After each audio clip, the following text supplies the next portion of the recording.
Buenas noches, mi gente querida. Aquí estoy con nuestra querida doctora Alexandra Iches, psiquiatra, y una de sus expertise es el tema de las adicciones. Doctora, y llegó el momento de hablar de adicciones. Comenzando un año y queriendo comenzar con salud mental y con prevención. Hablemos un poquito para conectar a la gente con qué es realmente una adicción, a qué se le llama una adicción. Muchísimas gracias. Y de más decirte que estás tocando un tema que pone en una palestra de vulnerabilidad a mucha gente y que por supuesto con este programa tan educativo que vamos a tener se van a dar cuenta los tipos de adicciones que ni siquiera se imaginan, porque tenemos muchas que están muy paternalizadas o normalizadas en la sociedad y sí resultan ser una adicción. Una adicción es una enfermedad mental que como característica es recidivante y crónica. Recidivante significa que va siempre, que va y viene, o sea, de manera permanente, y crónica porque se prolonga a través del tiempo y de la vida de la persona, con 5 características básicas, que entre ellas está la compulsión, la tolerancia, la producción de pensamientos intrusivos, sabemos que hace daño, y sobre todo algo que se llama abstinencia, que son las manifestaciones que tú presentas cuando tú no logras ejercer la compulsión. Entonces, no es tan fácil identificarla. ¿Por qué? Porque esos 5 ítems que yo mencioné se dan de una manera continua y superficial. Y por supuesto, siempre se está acostumbrado a pensar que las adicciones solamente se circunscriben a lo que es el uso o abuso de sustancias prohibidas. Correcto, vamos a decir que esa es como la icónica, la clásica, la que hemos visto que cuando llega una familia es capaz de destruirla, sino es en la que cuando uno de ellos la tiene, la familia entera tiene que ir a terapia. Es la que más comúnmente vemos que lleva a un centro de rehabilitación o una clínica. Ciertamente, pero todas tienen el mismo efecto y el mismo impacto a nivel de lo que es la afectación familiar. Sin embargo, por las demás pasar desapercibidas, ni siquiera los padres justifican o entran en la dinámica de involucrarse en el proceso de rehabilitación o recuperación. Ejemplo, cuando hablamos de ese grupo de adicciones con sustancia y sin sustancia, ¿quién pensaría que el que no ingiere nada es adicto?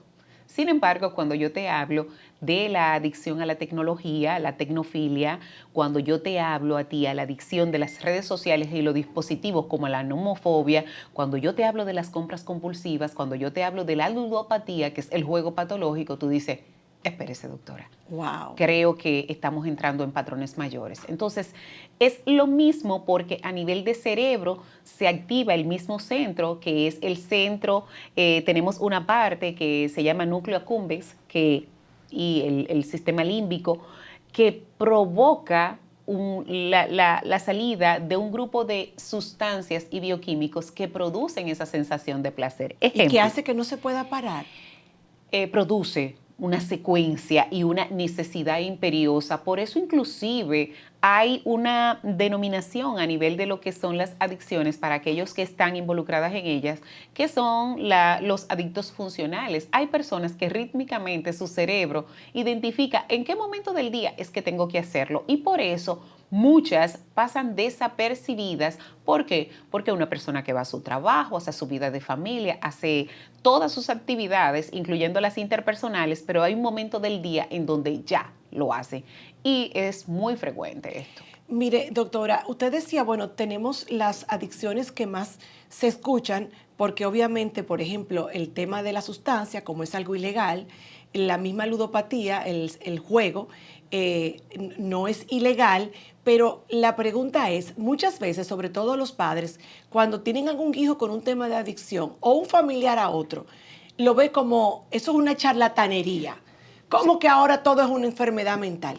¿Cómo saber cuándo esa compulsividad, cuándo esa actividad que no se puede detener o que te deja, donde ya incluso no puede ser funcional, cómo saber que hay una enfermedad como tal y que no es una sinvergüencería? La disfuncionabilidad del paciente adicto o dependiente o usador porque a través del conocimiento y los años se ha tratado de no estigmatizar con palabras que resulten vetadoras a quien tiene esta enfermedad. Sin embargo, el catalogarlo como una sinvergüencería o una falta de voluntad no está asociado, eso empeora el cuadro porque realmente hay un cambio verdadero, biológico, bioquímico, que el individuo no puede. Y de hecho, también tenemos una denominación que es el famoso cerebro adictivo. ¿Por qué?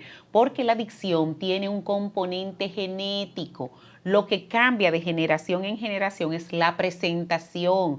Cuando yo veo incluso algunos adolescentes y algunos adultos jóvenes que entran en esta dinámica, antes de yo preguntarme los factores sociales, porque la adicción es una enfermedad multifactorial, no es nada más una sola vía.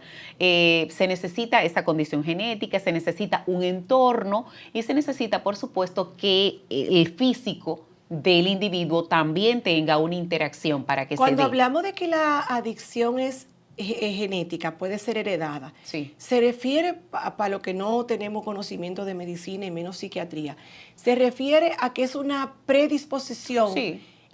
y que sí es genética, pero puede variar en el sentido, papá fue adicto al alcohol, hija es adicta a la compra. Sí, es claro. la misma adicción. Claro, es el mismo patrón de enfermedad. Exacto. Lo que cambia es la presentación dependiendo de las facilidades que tiene el individuo. Ahora bien, para que se dé, necesita que confluyan esos tres factores: la parte genética, la parte ambiental y, por supuesto, la parte física. Ejemplo, igual que la diabetes.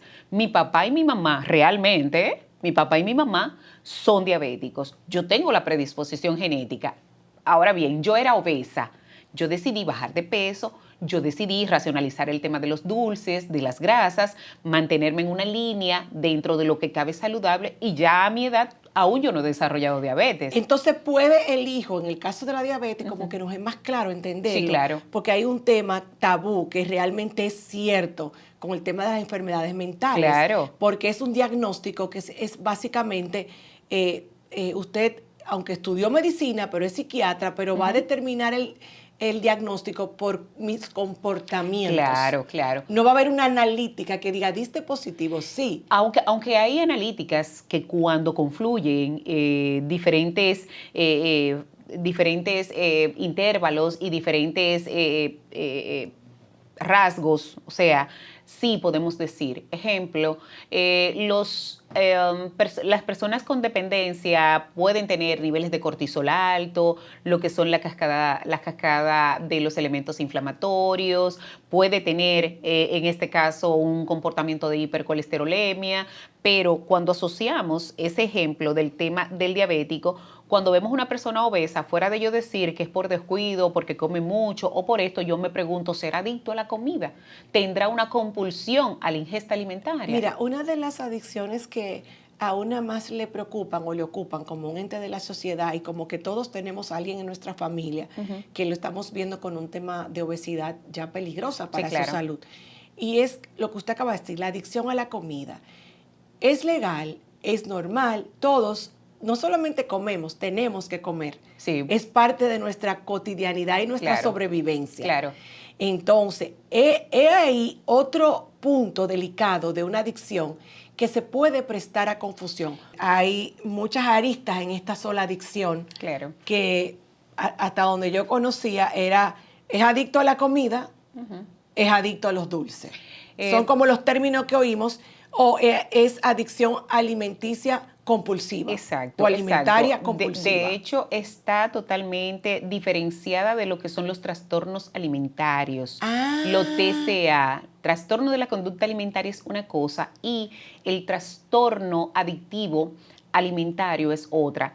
Lo tuvieron que separar porque dentro de los trastornos de la conducta alimentaria está lo que la gente normalmente conoce como la anorexia, la bulimia, los atracones y la pica. Eso es otra cosa, porque ahí se combina con lo que es una distorsión por lo que es la figura y una percepción equivocada de cómo su relación con la comida, percibo. de su relación con la comida, exactamente.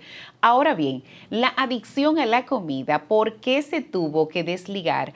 porque el comer es un acto placentero y también, obvio, está ligado a una necesidad fisiológica. Y cuando estuvimos hablando de que hay adicciones con sustancias en las cuales tú puedes eximirla, sacarla de lo que es tu día a día, ejemplo, el alcohol, pero tú no puedes sacar la comida en sentido general de tu vida porque es una necesidad fisiológica y básica.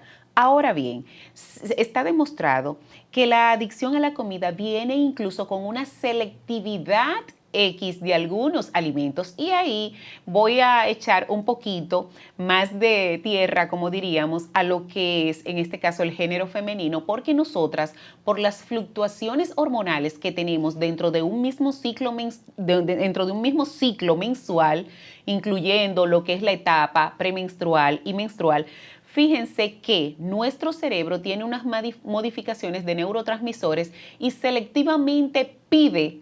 Ustedes han escuchado, yo como que el cuerpo me está pidiendo un dulcito, Claro, o un chocolatico o cosas muy específicas que tú puedes traerle cualquier otra cosa y te dicen que no. Ahora bien, ¿qué ocurre? El disfrute y la preparación que tiene el individuo para comerse ese plato y la lujuria que interviene en esto es lo que precisamente da la connotación de adicción. Hay personas adictas a la comida que no necesariamente se comen cantidades industriales y ahí vamos a hacer la diferencia. Ejemplo, tú quieres saber cuántas personas adictas hay a la comida, date un paseo los fines de semana. Las personas que están involucradas socialmente en un trabajo no pueden, no tienen esa flexibilidad. Pero tú ves que desde el lunes dice esa compañera, mira, el viernes cuando yo salga, yo voy a ir a X lugar a comerme, a comerme tal cosa. Entonces, con tal bebida, pero ¿qué ocurre? Ya la está saboreando. Ya le está saboreando y todos los días le va agregando algo. Pero resulta que el viernes llueve y no se le puede dar. Y fácilmente el asistente te dice, doña Ingrid, vamos a mandarla a buscar. No, ya yo no quiero eso porque no me sabe igual. O sea, la planificación que hay, la estructura que el cerebro desarrolla del placer a futuro que va a tener de esa comida, pues entonces es lo que te da. Sin embargo, tú dices, no, pero si no voy hoy, voy mañana. Y te vuelves tan asidua que ya se vuelve un patrón compulsivo y tú llegas incluso a asumir compromisos económicos que no puedes sustentar porque es inmanejable el hecho de que tú estés siempre en un restaurante. Correcto. Para aquellas personas que tienen, que son asalariadas, hay otras que no, que se pueden dar el lujo. No, yo conozco gente asalariada que se denominan a sí mismo un foodie, que en inglés es esa persona que es su placer y su hobby es visitar lugares para comer. Ahora bien, hay alimentos que son específicos y que son adictivos. Los azúcares, los carbohidratos, en este caso, y las grasas. Esas tres están en primer lugar. Como último, las proteínas. ¿Por qué? Porque cuando a mí me dicen, ay, doctora, es que usted se imagina, digo yo, sí, nadie se antoja de un plato de cebolla. No, ay, no. Nadie lujuria. Ay, manita, que llegue el viernes, pues no como un brócoli. No, jamás. ¿Cierto? Ahora, no, nadie. ¿Por qué? Ay, papá Dios, la cosa tuya. Porque esos alimentos no activan ese centro del placer, incluso hasta por cultura, son alimentos que nos traducen castigo. Claro. Porque cuando tú estás desarrollando lo que son los gustos del paladar, tú lo ves raro. Tú ves un plato de vegetales raro. Y da trabajo concientizar a nuestros niños cuando nosotros tampoco somos así. Claro, y hay una asociación también, que es también lo malo de la comida, que hay una asociación de afecto y cariño. Resulta que esa abuela, la muestra de cariño que ella tiene es cuando tú vas a darte un sinnúmero de alimentos. O tu madre, que no pasa el día contigo, no pasa la semana contigo, el fin de semana, ¿cómo te va a te negar pone ese la lado? mesa como que un festín.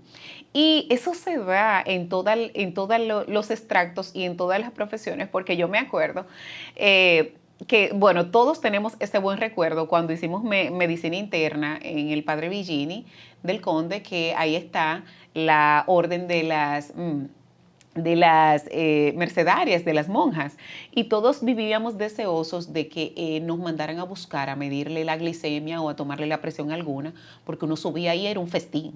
O sea, cuando yo digo un festín, era que para el que estaba haciendo un servicio, el comerse un pastelito no significaba nada, pero siempre ellas nos atendían muy bien. Una pregunta, ¿todo obeso, toda persona obesa suele ser un adicto a la comida? Sí, está demostrado que fuera de que sea por un trastorno metabólico provocado por el uso de algún fármaco, porque hay fármacos que predisponen a trastornos metabólicos, pero Ok. es por la compulsividad o la, como diríamos para que la población no entienda, o la ansiedad que ciertos fármacos hace que desarrollen. Obvio, esa ansiedad el cerebro busca automedicarla. ¿Y qué es lo más cercano que tiene alguien? La comida. Entonces empiezan a comer y, de una manera desproporcionada que no tiene una relación directa El hambre. con el ejercicio que hacen en el día. Sí con el hambre, porque entonces hay un vaciamiento gástrico más rápido y tú sientes la sensación de vacío con más frecuencia. Entonces ya está catalogado que las personas que se mantienen en sobrepeso y desarrollan obesidad tienen un cerebro adictivo.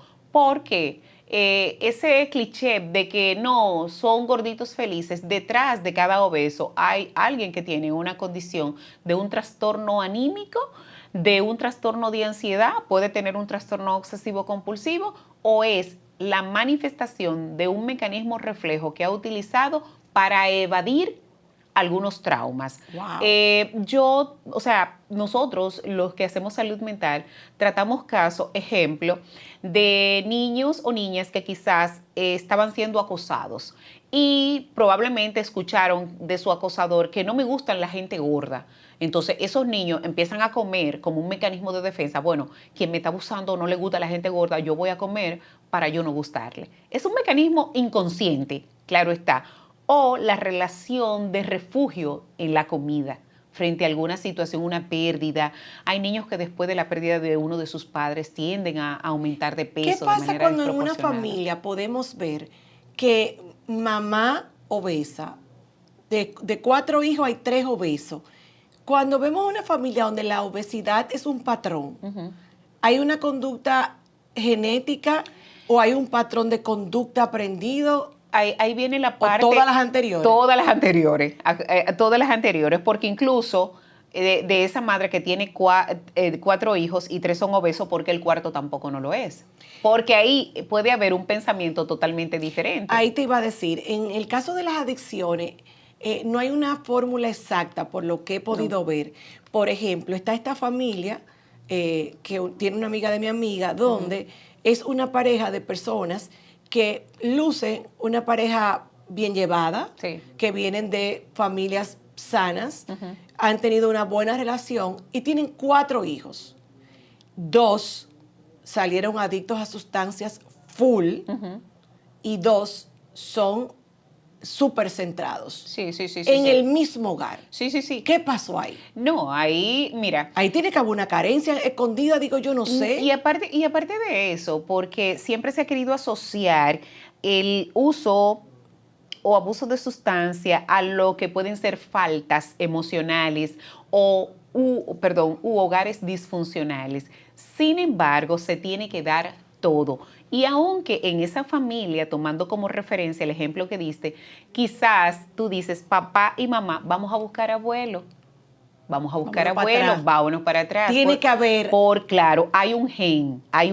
Nunca el tema de las adicciones hasta ahora se ha partido, como diríamos en buen dominicano, de la nada. Siempre hay un gen que puede ser recesivo. Recesivo significa que salta generaciones.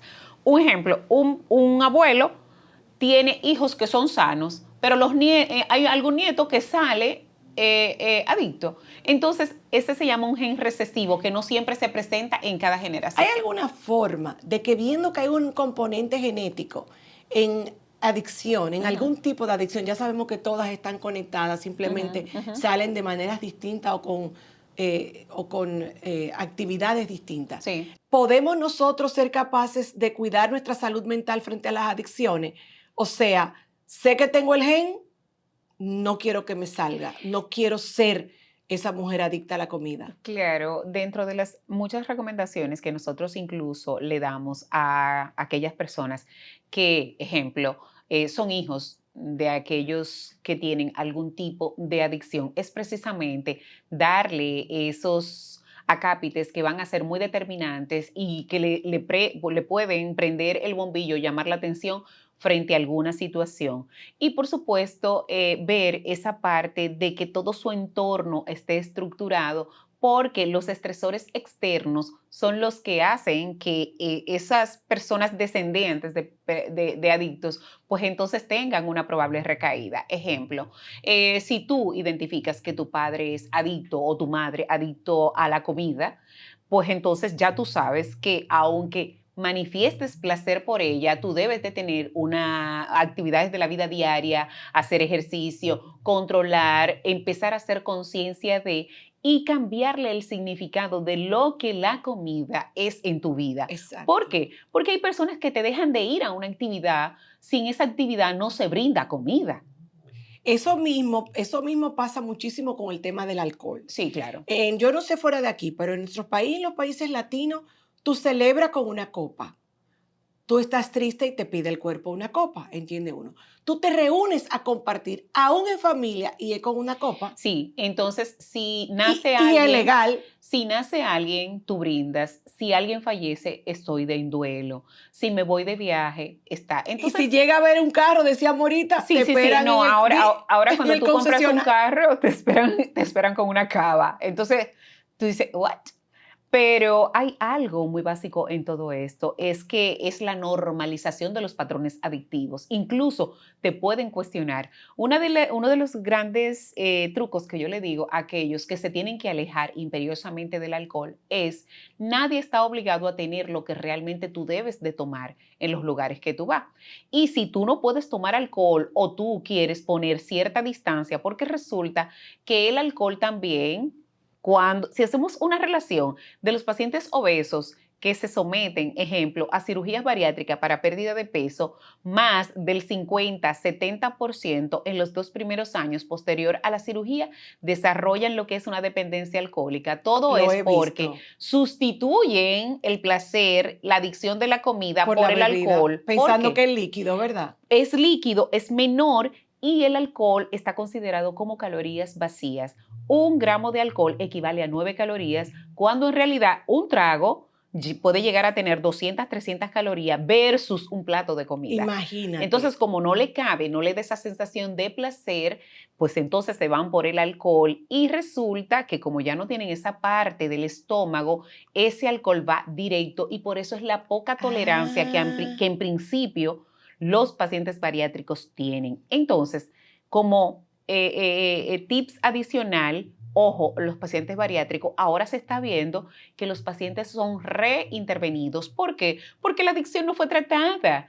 La adicción no fue tratada. Se hizo un ay. procedimiento quirúrgico y esos son los pacientes que antes de los 3 a 5 años vuelven a tener mayor peso que el que tenían en su primera cirugía. Y hay doctores que se prestan hacerle una segunda cirugía o cambiarle la cirugía en cuestión. Si ahora mismo le hacen una manga gástrica, en la próxima le hacen un bypass, sabiendo que está contraindicado porque es una enfermedad mental. Entonces, si es una adicción a la comida lo que lleva a la persona a la obesidad, Claro. ¿pudiera una persona salir de la obesidad en vez de con una operación si va al psiquiatra y Claro, al terapeuta claro, porque encontraríamos la base. Si es una depresión que tiene como base, si es un duelo, o una si es ansiedad? una ruptura de una relación de pareja, porque fíjate que aunque hay muchas, vamos a decir, mujeres y hombres que posterior a una ruptura pierden peso, posterior hay un dispare. ¿Por qué? Porque la primera etapa regularmente, cuando tú no estás muy de acuerdo con la ruptura, es de sufrimiento, pero luego viene el efecto compensador en donde ese cerebro trata de gratificar, aumenta de peso y tú lo que estás es soslayando, tapando un duelo por una pérdida, por una ruptura. Antes de salir del tema de la comida, una de las adicciones que hablábamos que tiene que ver con la adicción a la comida y que es muy fuerte es la del azúcar. Sí, claro. Es una de las más terribles porque hay Ujú. gente que no puede. Sí, sí, sí, sí, sí, sí. Y a refrescos de cola. Ajá, ajá, Sí, ajá, ajá. claro, claro. Entonces, solamente se puede romper una adicción evitando la tentación, cortándolo de raíz? Con una intervención médica, psicológica y por supuesto un proceso de recuperación en donde tú siempre tienes que decir como el alcohólico, voy a trabajar hoy, me tengo que mantener sobrio en el día de hoy. No se rompe de al ras y mucho menos con algo que incluso, aunque tú no la comas de forma directa, en forma de azúcar refinada, ¿cuántos alimentos no tienen azúcar? Sí. ¿Y cuántos no se convierten en azúcar? Entonces, una cosa es el azúcar refinada, o sea, lo que tenemos de forma externa, y otros son los azúcares naturales. Entonces, ahí hay un tema también. Definitivamente. Y una última pregunta con relación a la adicción. Así como cuando una persona tiene ataques de pánico o tiene una ansiedad crónica o Sí, generalizada, claro. se le dan unas pastillas para la salud mental que les van a controlar la ansiedad o la Ujú. depresión. ¿Es válido que una persona cuya ansiedad le lleve a beber en demasía compulsivamente o comer compulsivamente, cualquier tipo de adicción, en el caso de la comida, es buena y válida que pueda recibir algún ansiolítico en lo que logra el No cambio? es solo ansiolítico, se debe de analizar y hacer una estructura farmacológica, porque la primera fase de una intervención en cualquier adicción es la intervención médica. ¿Por qué? Porque el síndrome de abstinencia puede exponer al paciente a cualquier complicación médica. Hay episodios taquicárdicos que producen, en este caso, unas alteraciones cardíacas en donde los pacientes pueden llegar a tener incluso preinfarto. Es que nosotros escuchamos mucho eso de que se va a medicar y va a ir al psiquiatra el paciente que tiene adicción a la sustancia, el paciente que tiene a la adicción, por ejemplo, al alcohol. Sin embargo, con el tema de la comida, yo siento que hay como un limbo Sí, entre voy al claro. nutricionista, me opero, empiezo una dieta. Mira, eh, ese es el gran tema que nosotros tenemos y hay una usurpación en el ejercicio médico y clínico que se hace en el paciente adicto. ¿Por qué? Adicto a la comida. ¿Por qué? Porque el paciente, entendiendo que solamente se trata de un tema de ingesta y de un tema de aumento de peso, van donde el nutriólogo, van donde el endocrinólogo, van en hasta este el caso trainer. donde el médico internista, los personal training que tienen para todos el mismo protocolo sin saber las comorbilidades o enfermedades paralelas que pudiera ser que desate ese paciente. Entonces, no se trata de verlo lineal porque no es solamente comida, hay que trabajar ese cerebro. Y entonces, si tienen un cerebro donde hay una alteración bioquímica, en donde hacen una abstinencia que pueden hasta psicotizarse. Hay que regularlo. Ejemplo, el paciente que es adicto a los azúcares. ¿Tú te imaginas ese paciente en una abstinencia? Hace una hipoglicemia que se puede morir, que se puede morir.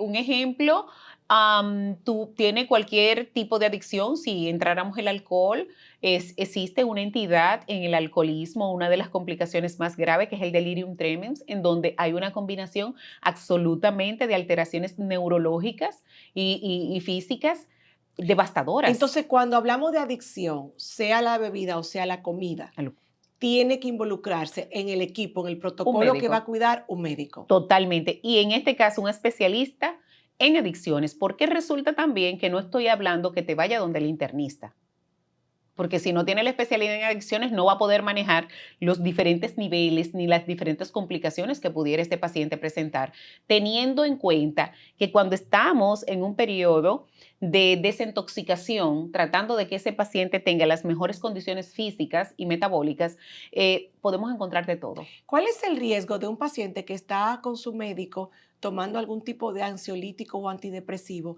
a la hora que lo combina con el alcohol, por ejemplo? Bueno, es terrible porque resulta que el mecanismo farmacológico que ocurre es la potencialización de alguno de los fármacos. Entonces, eso pone en riesgo. Ejemplo, cuando tú ligas alcohol con algún ansiolítico, si el ansiolítico tenía un efecto, para yo poner un ejemplo, Ujú. de 2 horas, pues te lo puede multiplicar. Sin embargo, Ok, puede poner en riesgo tu vida porque disminuye lo que es en este caso algunos signos vitales, como en este caso la frecuencia respiratoria o la frecuencia ok. cardíaca. Al potencializar ese fármaco, las capacidades de respuesta del organismo disminuyen y el paciente tiene una brecha muy corta de poder preservar su vida. Doctora Iches, ¿adicción a los likes. Sí, sí, sí, sí. Es más común de lo que la gente cree. Incluso la adicción a los likes también ha sacado a relucir un trastorno obsesivo compulsivo que es la dismorfía. Cuando tú tienes una percepción o entra en este caso, en lo que son los trastornos somatomorfos, en donde tú tienes una distorsión totalmente de lo que es tu figura. Fíjate que esas personas que desarrollan adicción a los likes, antes de subir una foto, tienen imperiosamente que modificarla. ¿Por qué? Porque buscan una perfección y el estrés que le genera el no ver que esa foto gustó lo esperado o la expectativa o esa foto no llenó la expectativa que ella tenía, pues la hace entonces empezar con algunas distorsiones. Cuando yo veo esos, ¿cómo le llaman? Esas funciones que cambian la carita. Entonces ahí entran los filtros.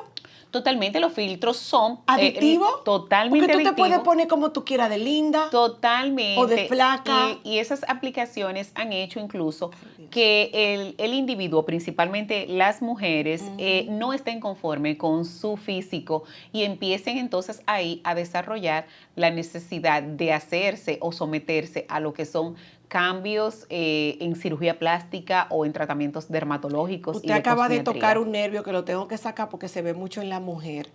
La adicción, yo no sé si se le llama a la cosmética, a la puya, a la cirugía plástica, pero he visto que hay, y voy a decir mujeres porque es lo que más he visto. Sí, claro. He visto mujeres caer en la adicción. Me pongo Botox todos los meses. Hay unas que tienen ya la boca G, sí, de tantas veces que se la han pullado. Pero también gente que van al cirujano plástico, porque lo he oído, y ya cuando llevan como 5 cirugías, gente a veces preciosa, y total, que la belleza es subjetiva, que le dicen, doctor, ¿qué usted me haría? ¿Cómo usted me pondría mejor? Es que hay un dato, los estándares de las figuras aceptadas socialmente están marcadas por personas que en realidad, por tener los medios y la sobreexposición, se convierten en modelos totalmente errados. ¿Por qué? Porque si nos vamos unos añitos atrás, ¿cuál era el perfil en donde se lograba llamar la atención y tú llegabas a un punto de ser tan atractiva que le podías gustar, entre comillas, a todo el mundo? Aquellas mujeres muy voluptuosas, con senos muy, muy marcados, muy grandes, caderas sumamente amplias y cintura pequeña. Sin embargo, ahora, después de pandemia, un cambio. Un cambio. Entonces quítate ahora las tetas, quítate las nalgas. Sí. Entonces ahora ya el busto no es de primera línea, aunque se mantengan los glúteos, sí. Pero sin embargo, ya desde hace poco, esas grandes figuras empezaron a quitarse y a desinflarse todo lo que se habían inflado y todo lo que se habían puesto. Entonces, tienen a la sociedad que no tiene ningún tipo de salud mental y ningún amor propio ni autoaceptación. Voy a decir algo que, bueno, sería bien interesante que los directivos de entidades bancarias lo valoren. Tú te enfermas ahora mismo y necesitas una válvula para el corazón y tú vas a buscar un préstamo y no te lo dan. No te lo dan. Pero hay financiamientos en las mismas clínicas para cirugías plásticas donde se corre el mismo riesgo quirúrgico de tú morirte. Yo supongo que el que va a buscar un préstamo para una válvula de corazón dirán, él se va a morir en 2 meses. Pero lo que usted no sabe, banquero y gerente, es que esa que usted le dio el $500,000 para la cirugía se puede ir por una cosita así. Pregunta, entonces, ¿cómo llamaríamos ese tipo de adicción que incluye desde las pullas, desde la dismorfia? Dismorfia, ok, sí. ok. Entonces, eso es, vamos a decir que no me acepto. No me veo claro, bien, no me gusta lo que veo. No se gusta lo que ve y generalmente viene muy asociado a lo que es, en este caso, una depresión de fondo o elementos traumáticos donde quizás en su proceso de crecimiento escuchó decir, mira, yo escucho padres que dicen, tienen 2 hijas y dicen, pero tú no estás viendo a fulanita, tú tienes que ser como ella. No, es que tú no puedes comparar a tus hermanos. O le dicen a la familia delante de las niñas, ¿y a quién salió esta? Esa es a tu mamá. Sí, porque esa nariz es de tu abuelo, que era... Toman parámetros muy erróneos y realmente los padres o los adultos, los que están alrededor, pues no tienen ese filtro. ¿Cómo vamos a regular la adicción que está conectada al nuevo mundo digital? Porque el tema de la adicción a a la dismorfia, a querer ser mejor, a buscar la perfección, donde entran los filtros, ¿verdad? Los filtros sobre todo, la medicina estética, la Sí, medicina claro. plástica, la cirugía plástica. Pero me preocupa mucho la tecnológica porque hay muchos niños involucrados. La tecnología. La de los likes, la de los Mira, jueguitos. la tecnología es parte de estos tiempos, pero lo que sí yo siempre recalco y le quiero dejar como un elemento de atención es que los mismos que nos han llevado al desarrollo tecnológico en sus casas no se usa la tecnología. Es porque ellos saben realmente qué Lo produce adictivo en que es. cerebro y lo adictivo que es. Ya hay países incluso que han quitado todos los dispositivos de los procesos académicos y de enseñanza porque se dieron cuenta que los niños, los adolescentes no estaban desarrollando las áreas del cerebro adecuadas que le permitiera tener el conocimiento en las diferentes áreas del Y hasta desarrollo. las relaciones humanas ¿Por presenciales. qué? Porque los dispositivos no te obligan a tener una relación con la persona que tú tienes al lado. Por ende, la exclusividad es una actividad solitaria y como todo el mundo tiene un dispositivo y ahora también la carencia emocional que los padres la carencia emocional que los padres tienen con relación a los hijos se convierten en unos excelentes proveedores y la satisfacción es yo darle dispositivos a mis hijos. Sin embargo, fomentamos algunas cosas. Primero, el tema de la predilección, la tecnofilia, que es la adicción a la tecnología, no nada más al dispositivo móvil, sino también a cualquier dispositivo electrónico y tecnológico. Está la nomofobia, que es ese miedo imperioso a tú estar en un lugar en donde tú sepas que no puedes estar conectado.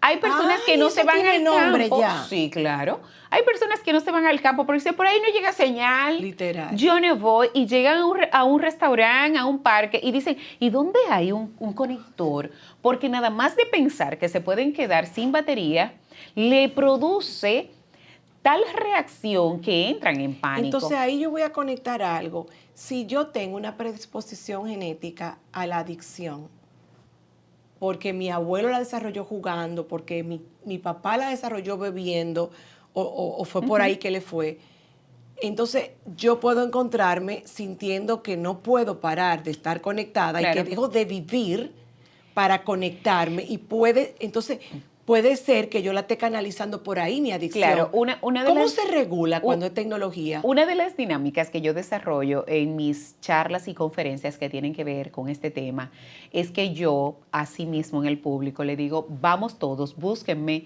la exposición en pantalla de todos sus celulares. Ay, Resulta, Dios mío, no. Ya sí, yo he visto eso, no, no lo voy a sí. ver, no. Entonces Ay, Dios mío.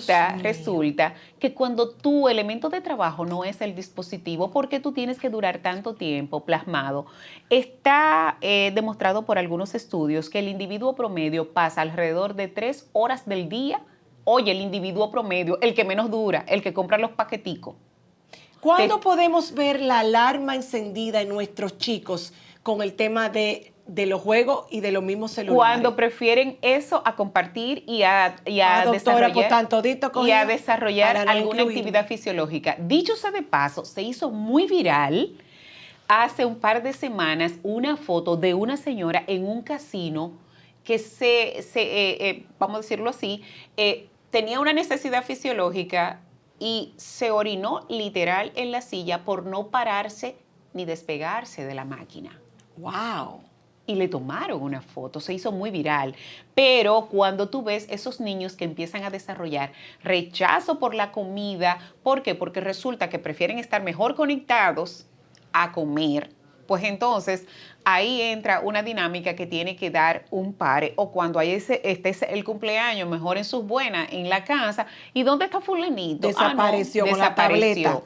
Sin embargo, tenemos que saber que es una población que está sobreexpuesta, es el resultado de una crianza solitaria, porque están los padres que pasan el día completo fuera. Nosotros vemos incluso adultos, como el caso del otro día del famoso youtuber Carlos Durán, que expuso que estaba viviendo una situación de salud mental y que por tal razón en este momento necesitaba desconectarse. Entonces, puede ¿puede uno regularse obligándose a desconectarse un tiempo? No es la solución, porque es algo que tú lo vas a tener ahí pendiente. No es crear una burbuja respecto a lo que tú entiendes que en determinado momento te provoca el daño. Hay que ir al médico de la mente. Llegar a la autorregulación y empezar a estructurar qué rol eso juega en tu vida. ¿Por qué? Porque para alguien que trabaja en una entidad bancaria, en una oficina, un economista, ¿cómo tú le dices que se despegue de un dispositivo? Si es su elemento de trabajo. Ahora bien, si son 8 horas que tú trabajas y no te dejaron un trabajo extra, aquí lo que te saldría como un beneficio y como algo para la salud de tu cerebro es que inmediatamente tú terminas tu actividad laboral que te expone al dispositivo, cortes, pues entonces empezar a hacer otras cosas. Sin embargo, no lo hacen. A mí me pareció muy interesante un documental que le hicieron a Bill Gates, en donde él tiene horas de trabajo y es donde él está frente a un computador. Porque trabaja. Porque trabaja. Posterior a eso, sus proyectos él los desarrolla a lápiz. Si se acordó de una idea flamante, estando, compartiendo, cenando, él la escribe y la guarda para el otro día, para cuando le tocan sus horas laborales y estar en el dispositivo, pues él conectarse. Wow, entonces, doctora, ¿es la mentira y la falta de compromiso una consecuencia de la adicción o puede ser causa de la enfermedad? Es parte de la sintomatología. Wow. ¿La presión familiar puede llevarte a una adicción? Es cuesta arriba cuando le queremos adjudicar el elemento culpa a la estructura familiar, porque ningún familiar quiere que uno de sus miembros caiga en una adicción. Pero ¿cómo sí afecta la adicción de uno al resto de la familia? Muchísimo, de manera contundente. Incluso es penoso cuando para nosotros es de manejar, ejemplo, un hijo que es adicto y los padres se separan porque en este caso siempre el padre más frecuentemente le adjudica la responsabilidad de que el hijo esté en uso de sustancia a la madre. Fuiste tú con tu permisividad, con tu complacencia, con esto. Nunca los padres, los hombres, asumen la responsabilidad que pudiera, si surge, pudiera tener la no supervisión de que un hijo caiga en drogas. Entonces, en cualquier tipo de drogas. Acordémonos que no solamente son las ilegales. Correcto. Siendo la adicción un tema serio de salud mental, ¿hay ayuda? Sí, claro. Vamos a cerrar dando la esperanza de qué hacer si en este momento te das cuenta de que tú tienes la adicción en la casa. Y vamos para como un elemento de contribución para los que nos ven. Vamos te voy a facilitar para que luego lo cuelgues en las redes, un test genérico buenísimo, para que las personas lo lean y si cumplen los criterios, pues entonces busquen ayuda. Saber que el personal sanitario, el personal médico no está para juzgar ni vetar. Y si tú entiendes que no tienes ese apoyo, ese respaldo para ir, ve tú solo, porque la salud es una responsabilidad que después de cierta edad resulta ser individual y personal. Excelente, doctora Iches, muchísimas gracias. Les prometemos que vamos a abordar temas más específicos de algunos tipos de adicciones que ameritan que nos vayamos más largo y tendido, pero que quisimos abordar algunas cosas que entendemos que nos pueden empezar a ayudar a abrir los ojos para revisarnos y estar pendiente de los nuestros y saber que se vale y es importante y necesario buscar ayuda. Doctora, muchísimas gracias. Mi gente querida, ya este programa ahora mismo está colgado en todas las plataformas digitales, en nuestro canal de YouTube, Mujeres al Borde RD, nuestro podcast, en todas las plataformas y, por supuesto, siempre aquí contigo también en Telesistema.